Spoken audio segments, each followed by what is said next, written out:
welcome. I'm so happy to have you here. Thank you, thank you. Yeah, I'm incredibly happy to be here, and it's so cool to see all of you here tonight, just, supporting me and, coming out to help me, with my book. I do kind of have a little bit of a confession to make, though. I never actually sat down and said, I'm going to write a book.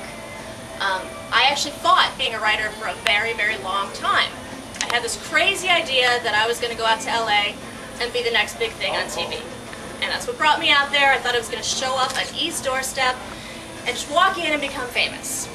And it didn't really work out that way at all. Yeah, I worked in the music industry. I worked for a lot of different record labels, which you guys are going to read about in the book. But I never really was happy. 7 years of work in Los Angeles, and I was laid off about 7 different times.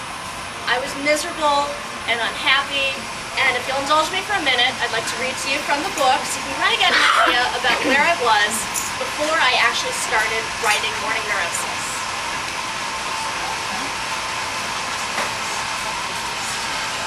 There was no way I could have known back in 1989 how much impact a single concert would have on my life. But it was at that exact moment when the winds picked up and Bon Jovi drove into the final chorus of Living on a Prayer that I felt so alive that I promised myself I would one day do more than just listen to music.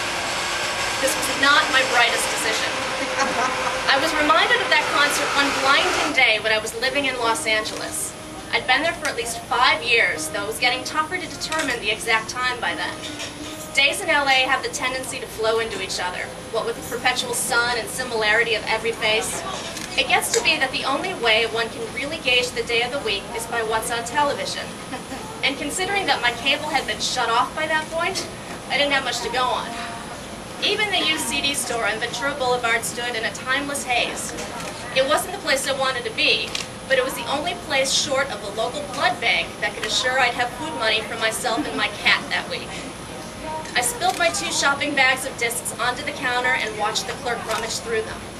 I'd done my best to conceal the for promotional use only stickers and hoped that the rest wouldn't be too worn to accept. That pile represented years of labor and love. I couldn't count the number of words I shed in writing about or promoting all of those bands. We've already got a ton of these, the clerk said, pushing the pile forward. I can give you $2 for them if you want, and I'll give you 5 each for the rest. That would be more money than I'd had in my pocket in weeks. Much as I hated to take it, I didn't have much choice. Bon Jovi's lyrics coursed through my head as I exited the store to walk home. It doesn't make a difference if we make it or not, my ass, I thought. I'd been out of work for too long. Though considering just how many of the bands I knew had albums in the 99-cent bin, it ceased to surprise me. Something needed to change in my life. The only job offer I'd had in a month came from a small television studio back in my hometown in Illinois. Selling off my CD collection was my way of postponing the decision to accept that job. There was so much that I wanted that I just wasn't getting in LA anymore. I wanted excitement back. I wanted a job that I could excel at. I wanted a relationship that didn't come with a guest list or a backstage pass. I wanted that thrill I got at that Bon Jovi concert years ago. But leave LA? I wasn't sure I was ready to do that. Masochism has always kind of suited me. My thoughts were interrupted by one of the many Ventura Boulevard beggars looking for a handout. Would you mind sparing $1 for me, he asked.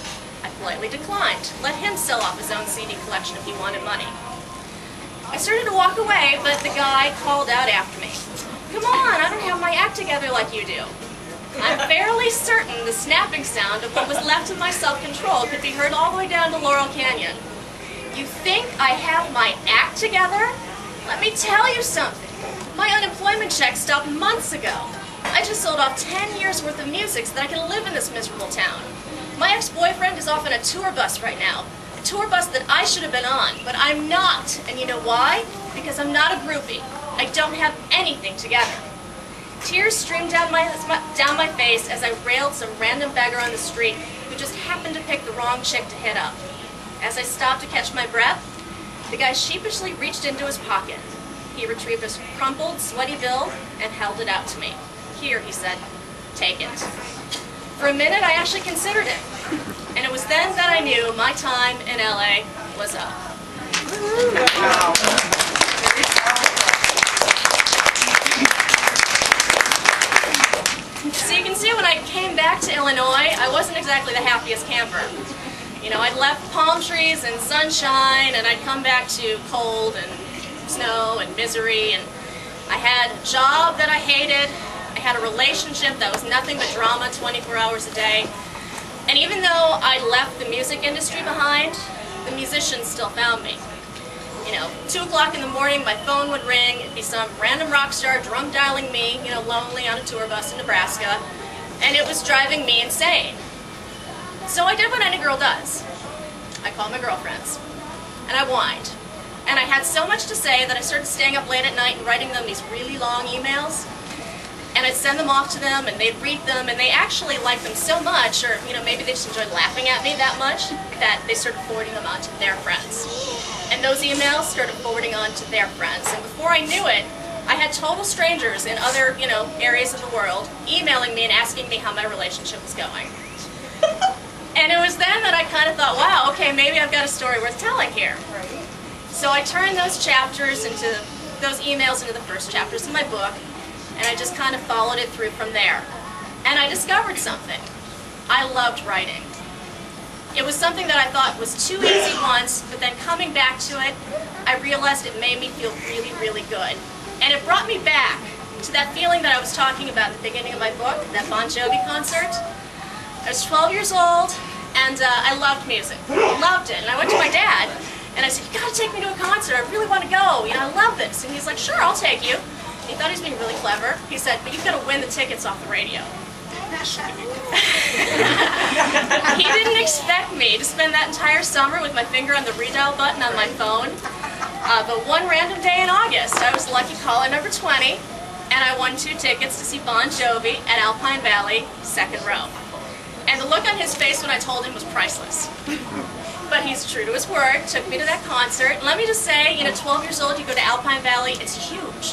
You know, everything's looming over you. It's the best place to see a concert. And back then, you know, that's when bands and fans went all out for music. You know, people tailgated in the parking lot for hours before the show. You know, and I'm there, and I'm 12, and I'm looking at this going, oh my God, I love this, I love it. And you know, band's playing, and I'm so involved. But one thing happened at that concert that changed my life forever. It kind of been raining all day long, you know, but it didn't really bother anybody until the final chorus. And then the winds picked up, and before we knew it, Alpine Valley was in the middle of a massive microburst. We've got tornado-like winds going through. You know, rigs are shaking back and forth, the winds are blowing, lightning, rain, everything, and nobody was moving. Everybody was so into the music that they just stayed where they were. And the band's looking out, you know, and they're just playing their songs, but John Bon Jovi stops. And he looks out at all this and he goes, rock and roll opens the sky. And I knew right then that that's exactly what I wanted to do. You know, I wanted to give people that feeling. I wanted to feel it myself. So it took me a little bit of trial and error.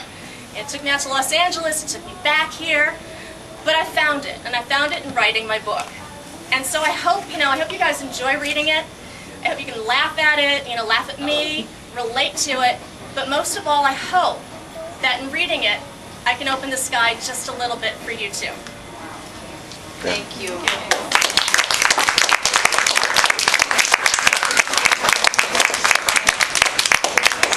Thank you, everybody, for being here today. I really appreciate it.